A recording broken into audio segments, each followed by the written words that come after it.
The Israeli Air Force attacks a terror cell in the northern Gaza Strip this morning, saying they were planting explosives. The U.S. apologizes to Iran after 10 American sailors were arrested for entering Iranian waters. And President Barack Obama delivers his final State of the Union address, highlighting his national security accomplishments. Hello and welcome to I-24 News. I'm David Matlin. Well, the Israeli Air Force has attacked a terror cell in the northern Gaza Strip this morning, saying that terrorists were planting explosives. Hamas has reported 1 killed and 2 injured. Israelis have been instructed not to come near the border fence today, as one Hamas official said, quote, Israel is playing with fire, close quote. The IDF spokesman said, quote, forces guarding the border with Gaza face a growing threat from hostile terror groups attempting to destabilize the situation, close quote. A short while ago, we spoke with defense and government analyst Amir Oren. Very rare attack as sort of a preemptive action rather than retaliation, because over the last several months, the Israeli Defense Forces have always responded whenever a rocket was launched against Israel or some other attack occurred, sniper's fire or an explosive device. But this time around, apparently, as an Israeli force was patrolling the fence, the explosives along with the terror cell were located, and then the Israeli Air Force has attacked them. Some reports from Gaza talk about several casualties, including perhaps 1 person killed. Usually, when the Israeli Defense Forces announce such an attack, they specify that Hamas is always responsible for whatever is happening from Gaza. This time around, they didn't say it. It doesn't mean that this cell did not belong to Hamas, but apparently first reports are still sketchy. Either Hamas or some other organization almost always responds, and you see a cycle of violence, because Israel will always retaliate for whatever it is being done against it. So yes, we may be in for a short cycle of violence. It should not escalate into an all-out ground campaign. Nashat Melhem, who murdered 3 people in a terror attack on January 1st in Tel Aviv, was buried after a low-key funeral attended by some 80 people. In accordance to a police request, presence at the funeral was limited. On January 8th, a week after his attack, Shin Bet and police counter-terrorism forces surrounded a building where Melhem was hiding. He exited the building, trying to escape, and opened fire at them. The troops returned fire and shot him dead. Well, the U.S. has apologized to Iran after 10 American sailors were arrested for entering Iranian waters. The commander of Iran's Revolutionary Guard's naval forces has said Iranian forces seized 10 U.S. sailors Tuesday after their patrol boats strayed into hostile Gulf waters, apparently based on a broken navigation system, and they are reportedly being questioned by authorities. Tamar Zif has more. 10 sailors aboard 2 U.S. Navy boats were seized by Iran in the Gulf on Tuesday, increasing tensions between the 2 countries just weeks after another incident of this nature. Iran's Islamic Revolution Guard Corps says it has held 2 U.S. naval boats after they entered the country's territorial waters in the Persian Gulf. The IRGC says the American vessels were stopped near Iran's Farsi Island in the Persian Gulf and were transferred to the island.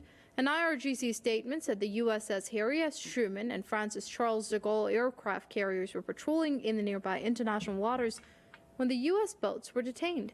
10 American personnel, among them a female sailor, are in the custody of the Iranian armed forces. A senior U.S. defense official said the U.S. had lost contact earlier in the day with 2 small craft en route from Kuwait to Bahrain. U.S. officials said it was unclear how or if the boats became disabled. Iranian Foreign Minister Mohammad Javad Zarif told U.S. Secretary of State John Kerry that the U.S. sailors would be allowed to continue their journey promptly, according to a U.S. official. U.S. Republican presidential candidates have reacted to these reports, criticizing U.S. President Barack Obama ahead of his State of the Union address, in which he didn't raise the subject. You heard what happened. Iran took over 2 of our boats. They said they're going to release them. Oh, isn't that nice? They're going to release them. This isn't the same country. When I hear that, just happened. It literally just happened, and I think it's not so good. It's just an indication of where the hell we're going. I mean, hopefully they get released and fast. While both sides appeared eager not to let the incident escalate further, it came at a delicate time for US-Iranian relations after Iran and 6 world powers forged a landmark nuclear accord last July.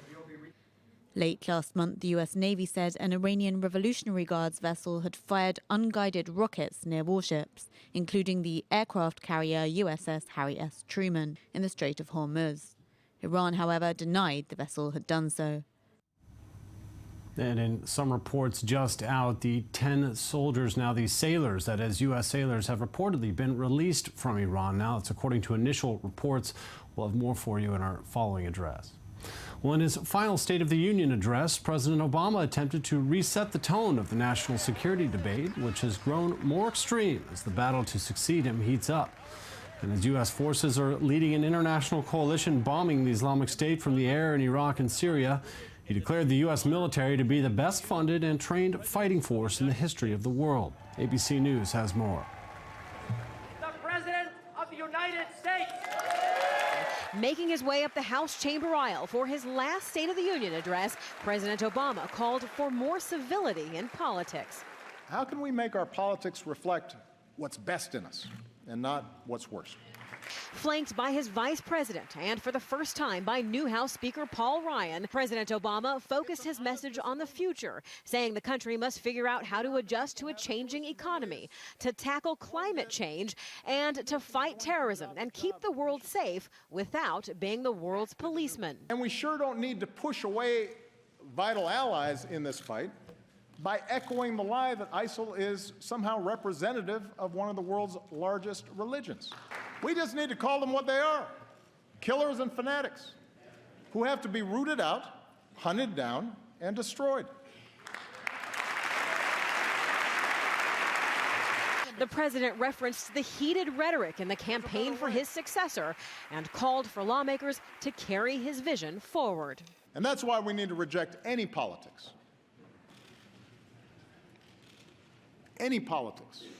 that targets people because of race or religion. This is not a matter of political correctness. Well, Turkish police detained 59 Islamic State suspects, including 3 Russian nationals, in raids across 5 different provinces Tuesday, although it's unclear whether the raids are linked to the deadly suicide bomb attack in Istanbul earlier in the day. Islamic State militants were blamed for the attack that left 10 people, mainly German tourists, dead. Turkey's become a target for the Islamic State, with 2 bombings last year blamed on the radical Sunni Muslim group. And South Korean President Park Geun-hye urged the international community, and in particular China, to ensure that North Korea receives the strongest possible punishment for its latest nuclear test. In her comments comes North Korean leader Kim Jong-un now defiantly called for an expansion of the size and power of his country's nuclear arsenal. The I-24 News Desk has more. South Korean President Park Geun-hye said Wednesday that China is key in an international response to North Korea's latest nuclear test. I'm certain that China is very well aware if such a strong will isn't followed by necessary steps, we will not be able to stop the North's 5th and 6th nuclear test, and we cannot guarantee true peace and stability of the Korean peninsula. Her comments came as North Korean leader Kim Jong-un defiantly told his scientists to swell the size of the country's nuclear arsenal with more powerful bombs capable of striking the United States. North Korean leader Kim Jong-un called for bolstering up in both quality and quantity the nuclear force capable of making nuclear strikes at the US-led imperialists, anytime and in any space, according to the order of the Workers' Party of Korea Central Committee, if they encroach upon the sovereignty of the Democratic People's Republic of Korea and make threatening provocations. He set forth the important tasks to be fulfilled to bolster up the nuclear force. Meanwhile, a military official said South Korea fired warning shots near an unidentified flying object over its border with North Korea. The official at South Korea's Joint Chiefs of Staff said the object returned to the northern side of the border following the warning shots. The South Yonhap news agency reported that the object was a suspected North Korean drone and that South Korean forces fired about 20 machine gun rounds at it. North Korea says last week's nuclear test was of a miniaturized hydrogen bomb, a claim largely dismissed by experts who argue the yield was far too low for a full-fledged thermonuclear device. Experts on Wednesday also branded North Korea's latest submarine missile test as a catastrophic failure, dismissing footage released by the North as fake and manipulated to give the impression of a successful outcome. And that wraps up our top headlines this hour at I-24 News, brought to you from the Jaffa Port in Israel. I'm David Matlin. Thanks for joining us.